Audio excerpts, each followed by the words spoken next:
Hello student, नमस्कार। जैसे कि असिस्टेंट प्रोफेसर भर्ती परीक्षाओं के इंटरव्यू जो हैं उन इंटरव्यू के दौर चल रहे हैं और इसमें आप सभी को पता है कि इंटरव्यू की तैयारी को कैसे करना है और इसकी क्या रूपरेखा होनी चाहिए। इन सारी चीज़ों पर हमने बात जो है वह पिछले कहीं वीडियोस के माध्यम से जो है वह की है हमने। आज की जो ये सेशन है उसमें हम बात करेंगे एक जब इंटरव्यू होता है तब उसमें आधारभूत संकल्पनाएं एवं परिस्थिति जन्य कुछ प्रश्न होते हैं, उन प्रश्नों को आपसे पूछा जाता है। चूंकि परिस्थिति जन्य प्रश्न जो भी होते हैं वह हमें ये तो लगता है कि ये बहुत इजी हैं, लेकिन जब उनका क्यों या कैसे में जब जवाब पूछा जाता है तब वहां पर हम कहीं ना कहीं निरुत्तर हो जाते हैं कि अब हमें इसका जवाब क्या दें। ठीक है, तो ये चीज़ें जो जैसे आप सब्जेक्ट जो है वो बहुत अच्छी तरह से पढ़ के आए हो तो सब्जेक्ट का जवाब आप बहुत अच्छी तरह से दे सकते हो। जैसे पूछ लिया जाए काव्य प्रकाश में प्रयोजन क्या है, मंगलाचरण क्या है, काव्य प्रकाश में हेतु क्या है, तो आप बहुत अच्छी तरह से उसकी तैयारी को करके जाते हो तो उसके जवाब वहां पर आप दे सकते हो।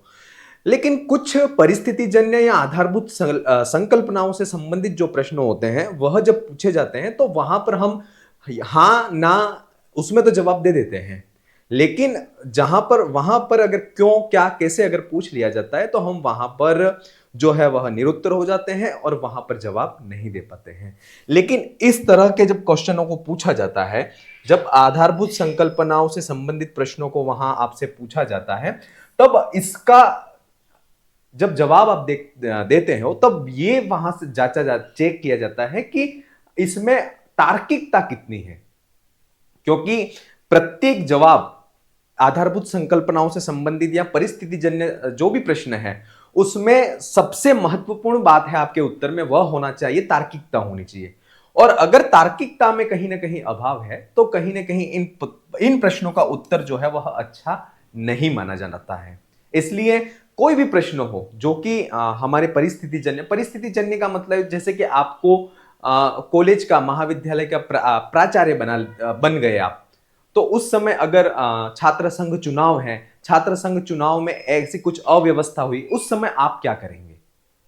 तो ये जो है वह परिस्थिति जन्य प्रश्न हो गए। या फिर है ये पूछ लिया जाए कि महिला महाविद्यालय में आपकी पोस्टिंग हो जाती है और महिला या बालिका जो शिक्षा है उसके संबंध में या उसके विकास के लिए आप क्या करेंगे?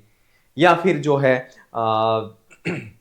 और किस प्रकार से प्रश्न इसमें पूछे जा सकते हैं, तो इसमें जैसे आप जो है वह एनईपी शिक्षा नीति जो 2020 जो है ना, न्यू एजुकेशन पॉलिसी 2020 जो आई है उसमें आप नवाचार के तौर पर क्या महाविद्यालय में करेंगे? या फिर आप जो है वह स्कूली शिक्षा में है, स्कूली शिक्षा से आप जो है वह कॉलेज शिक्षा में आना चाह रहे हो तो क्यों आना चाह रहे हो?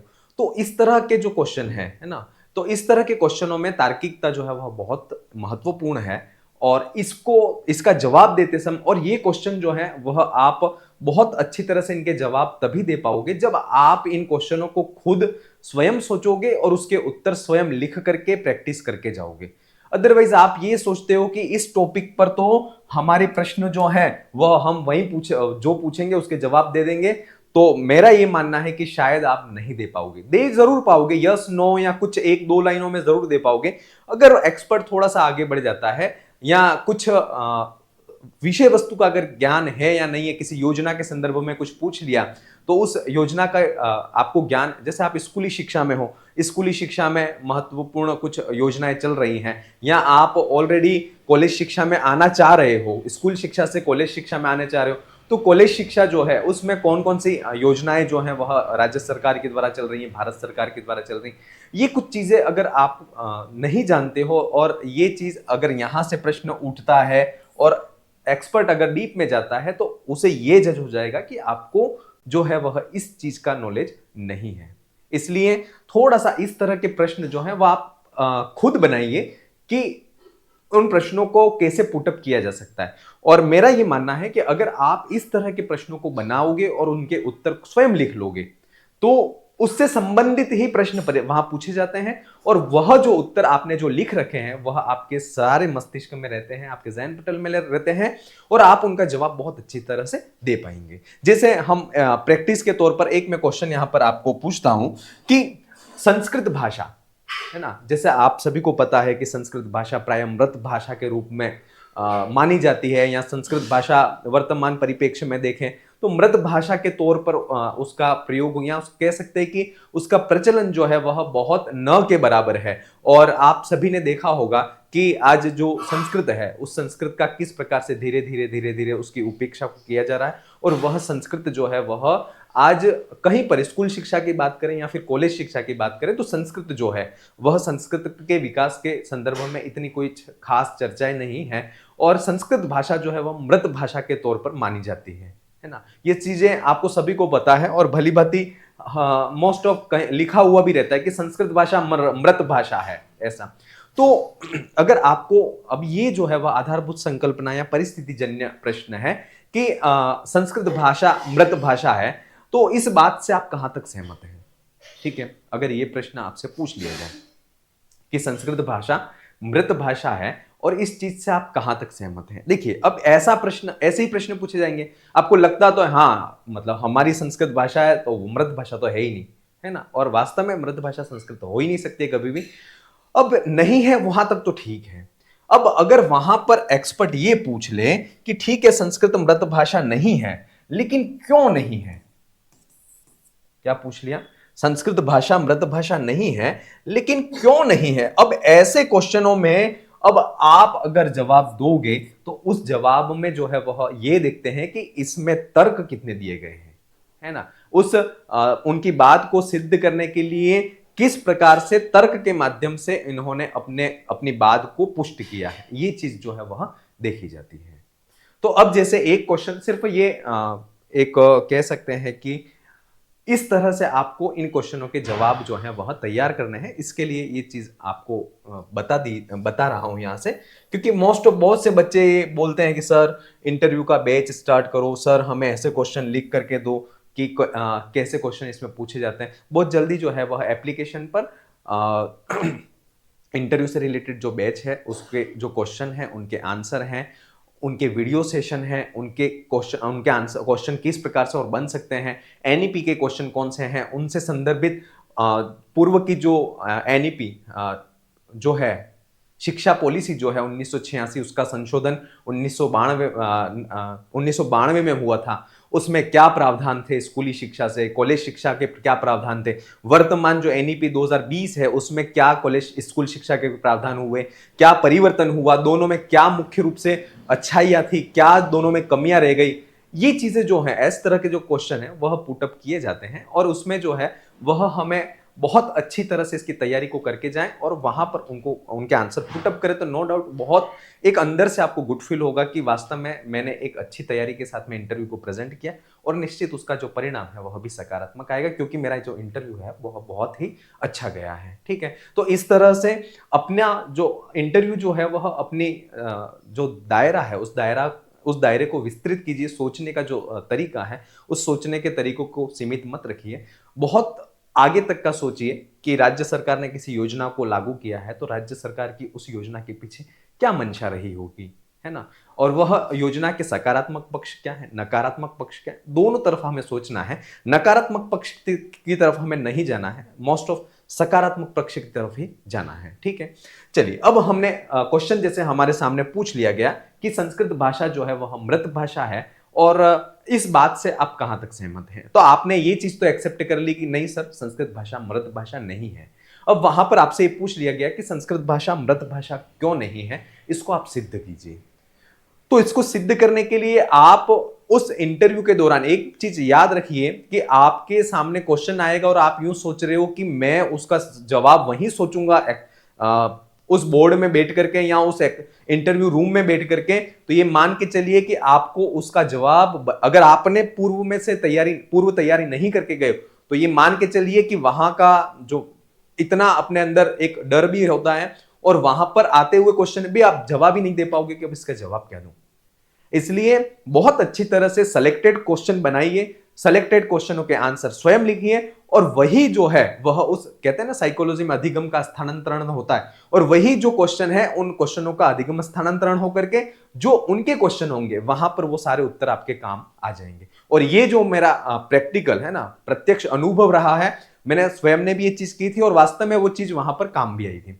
बाकी आप इस तरह के क्वेश्चन अगर सोचते हो कि मैं तो इजी क्वेश्चन है और वहां पर मैं जवाब दे दूंगा, तो नहीं दे पाओगे। आप सिर्फ ऐसा क्वेश्चन पूछ लिया, हाँ या ना जवाब दे दोगे और थोड़ा कुछ एक दो लाइनें और बोल दोगे इसके अलावा, फिर वो और पूछ लें ठीक है और बताइए, तो आप निरुत्तर हो जाओगे, चुप हो जाओगे, है ना। और इंटरव्यू का एक मतलब मूल सूत्र कह सकते हैं कि जब तक जो एक्सपर्ट है वह नेक्स्ट क्वेश्चन नहीं करता है तब तक आपको कंटिन्यू बोलते रहना चाहिए, है ना।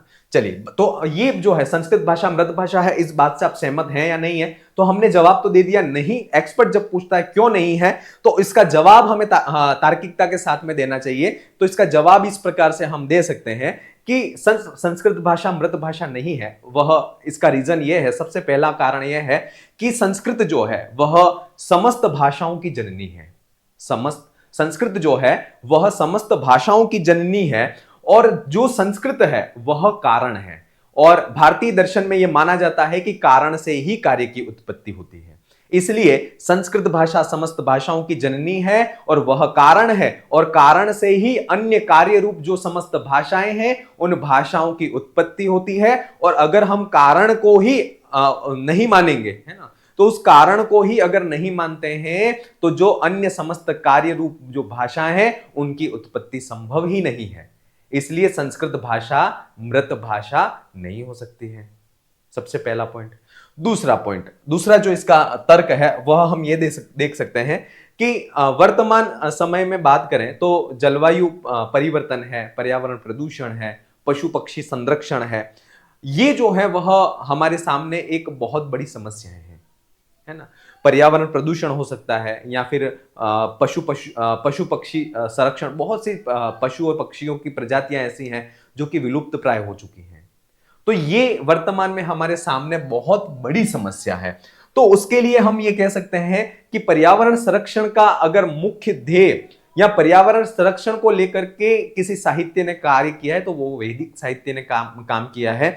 वैदिक साहित्य में जो ऋषि महर्षि जो थे उनके जो आश्रम थे, उन आश्रमों में हवन आदि जो क्रियाएं की जाती थी उसका मुख्य ध्येय यही था कि पर्यावरण संरक्षण, ठीक है।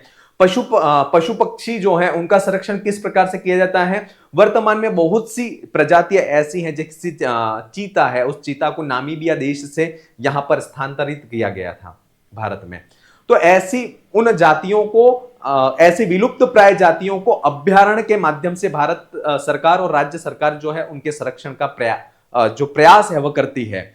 और वही संकल्पना जो है वह वैदिक साहित्य में आश्रम व्यवस्था के अंतर्गत होती थी कि आश्रम व्यवस्था के अंतर्गत जो आश्रम के मृग आदि जो होते थे वह आश्रम में ही रहते थे, उनका संरक्षण वहां होता था और उनके शिकार पर जो है वह उनके शिकार पर निषेध होता था।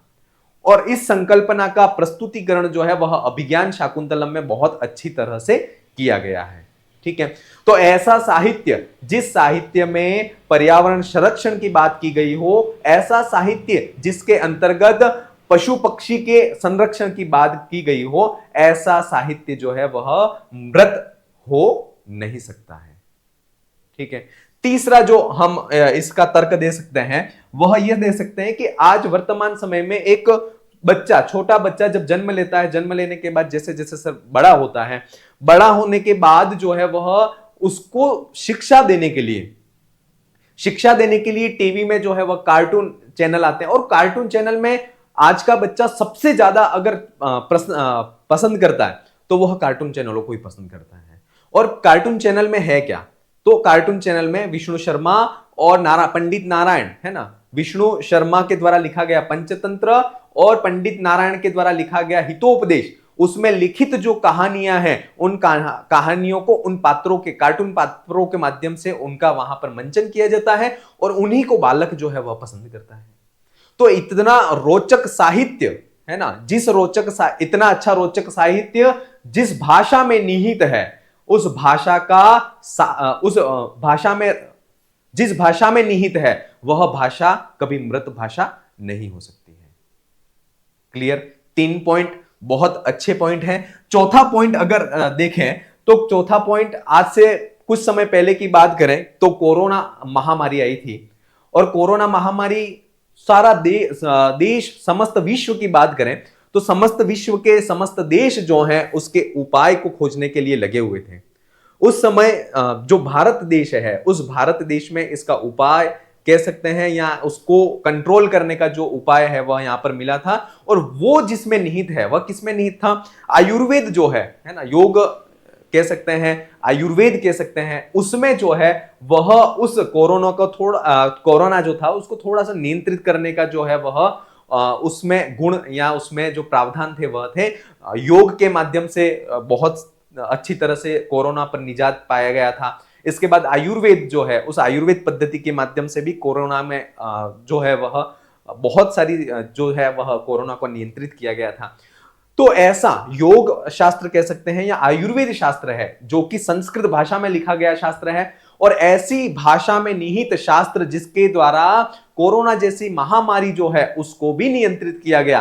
तो ऐसी भाषा जो है वह मृत भाषा कभी हो नहीं सकती। और सबसे महत्वपूर्ण चीज कि सर्वे भवन्तु सुखिनः सर्वे सन्तु निरामयाः, ऐसी विश्व बंधुत्व या ऐसी निरामयता की जो भावना है, वह भावना जिस भाषा में निहित है, वह जो भाषा है वह मृत भाषा कभी भी हो नहीं सकती है। अगर ऐसे 4-5 पॉइंट आपने बहुत अच्छी तरह से वहां पर प्रेजेंट कर लिए तो एक्सपर्ट ये समझेगा कि जो बच्चा है उसको विषय का और अपने प्रस्तुतिकरण का बहुत अच्छा नॉलेज है। और सबसे महत्वपूर्ण संस्कृत भाषा की आज बात करें तो संस्कृत भाषा जो है वह एक वैज्ञानिकता का महत्वपूर्ण गुण जो है वह इसमें विद्यमान है। वर्तमान में शोध के आधार पर यह ज्ञात किया जा चुका है कि संस्कृत भाषा की जो व्याकरण है वह बहुत ही परिनिष्ठ व्याकरण है, बहुत शुद्ध व्याकरण है। और कंप्यूटर संगणक विज्ञान के लिए सबसे उपयुक्त भाषा जो है वह संस्कृत को माना गया है।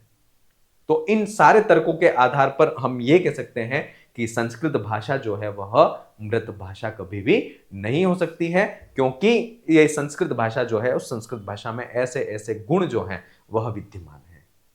ठीक है, इस तरह से आप जैसे इतने तर्कों के साथ में इतने जवाबों को प्रस्तुत करोगे तो निश्चित जो है वह एक्सपर्ट को ये फील हो जाएगा कि वास्तव में बच्चे का प्रस्तुतिकरण बहुत अच्छा है। एक चीज हमेशा मैं इंटरव्यू के संदर्भ में जब बात करता हूं तब बोलता हूं, तब वो ये है कि इंटरव्यू साक्षात्कार जो है वह प्रस्तुतिकरण का ही खेल है। इंटरव्यू जो है वह आपका प्रस्तुतिकरण का ही खेल है। अपनी विद्वत्ता का परिचय आपको कतई नहीं करवाना है। वहां पे आपकी विद्वत्ता का परिचय कतई नहीं करवाना है। जितना इजी क्वेश्चन आपसे पूछा जाता है उतना इजी और सहज रूप से आपको उसका उत्तर जो है वह कम शब्दों में और बहुत अच्छी तरह से प्रस्तुत करना है। अगर ये चीज आप सीख गए और बहुत अच्छी तरह से प्रस्तुत करना आपको आ गया तो ये मान के चलिए कि आपने इंटरव्यू का मतलब बहुत बड़ा जो गुण है, न केवल इंटरव्यू का अपितु अपने जीवन का सबसे बड़ा महत्वपूर्ण गुण है, वह आपने सीख लिया। इसलिए हमेशा यही प्रयास करें कि कोई भी चीज विद्वत्ता, बहुत से बच्चे ये सोचते हैं कि हमने तो सर साहित्य दर्पण में ये कर लिया या फिर काव्य प्रकाश में इतना डीप तक हमने पढ़ लिया, लेकिन पढ़ लिया बहुत अच्छी बात है, लेकिन फिर उस पढ़े हुए ज्ञान को अगर एक्सपर्ट हमसे पूछना ही नहीं चाह रहा है फिर भी हम वहां उसका बखान कर रहे हैं तो कहीं ना कहीं ये कह सकते हैं कि बैड मैनर्स कह सकते हैं। क्योंकि जितना हमसे पूछा गया अभिधा शब्द शक्ति का और हम पढ़ के सब कुछ गए तो हम वहां पर लक्षणा का भी बखान कर रहे हैं, व्यंजना का भी बखान कर रहे हैं। तो ऐसा हमें कतई नहीं करना है। और ये याद रखना, इंटरव्यू आप ये समझते हो कि बहुत अच्छा लंबा इंटरव्यू चलेगा तो ये एक सकारात्मक पक्ष है या इस तरह, तो ऐसा कुछ नहीं है। मैंने ये भी देखा है जिनका 40 से 45 मिनट इंटरव्यू चला है फिर भी उनका रिजल्ट पॉजिटिव नहीं आया है। वो बंदे भी देखे हैं जिनके 14 से 17 मिनट में इंटरव्यू पूरा हो चुका है फिर भी परिणाम जो है वह सकारात्मक आए हैं। इसलिए इंटरव्यू के समय, साक्षात्कार के समय को लेकर के ये ना सोचे कि ज्यादा लंबा अगर मैं खींचूंगा तो मेरा सिलेक्शन हो जाएगा, ऐसा कुछ भी नहीं है। बस आज आप हर प्रश्न को सहज रूप से प्रस्तुत करें और अपने प्रस्तुतिकरण का जो तरीका है उसको बहुत अच्छा बनाएं। इसी तरह के प्रश्नों को लेकर के अपन फिर मिलते रहेंगे और बहुत जल्दी इसी इंटरव्यू के ऐसे क्वेश्चनों पर आधारित जो बैच है वो भी एप्लीकेशन में आपको मिल जाएगा। तो आप वहां पर जाकर के इन प्रश्नों की जो PDF है या प्रश्नों के जो वीडियोज हैं उनको वहां पर जाकर के देख सकते हैं। धन्यवाद।